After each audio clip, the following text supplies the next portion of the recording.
Serikali ya Tanzania imeanzisha kanuni mpya zinazowataka wananchi wake kutumia shilingi ya Tanzania katika malipo ya bidhaa pamoja na huduma ndani ya nchi.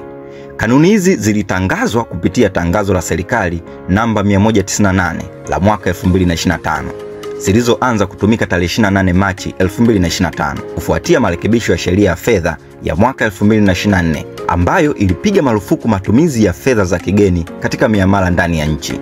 Kanuni hizi zinahusisha sekta mbalimbali kama vile sekta ya utalii, taasisi za kifedha, mali zisizohamishika, waagizaji na wauzaji bidhaa nje ya nchi, pamoja na mashirika yasiyo ya kiserikali. Biashara na taasisi mbalimbali zilizo na mikataba inayohusisha malipo kwa fedha za kigeni zinapaswa kurekebisha mikataba hiyo ili kutumia shilingi ya Tanzania ndani ya kipindi cha mwaka mmoja. Gavana wa Benki Kuu ya Tanzania, Emmanuel Tutuba, amethibitisha kuwa mikataba hiyo inapaswa kurekebishwa kwa kushirikiana na serikali ndani ya muda uliowekwa. Kwa mujibu wa kanuni hizi, ni kosa kisheria kuweka bei ama kupokea malipo kwa kutumia fedha za kigeni katika bidhaa ama huduma ndani ya Tanzania. Hata hivyo, baadhi ya miamala imetolewa ruhusa kama vile michango ya serikali katika mashirika ya kikanda, manunuzi kutoka maduka yasiyotoza ushuru, pamoja na miamala inayohusisha balozi na mashirika ya kimataifa. Waziri wa Fedha kwa kushirikiana na gavana wa Benki Kuu ana mamlaka kubadilisha orodha ya miamala inayoruhusiwa kutumia fedha za kigeni.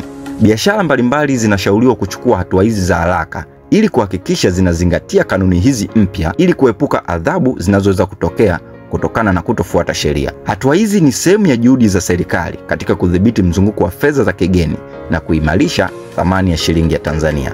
Naitwa James Atilio, mtaalamu wa masuala ya uchumi, sera na mipango.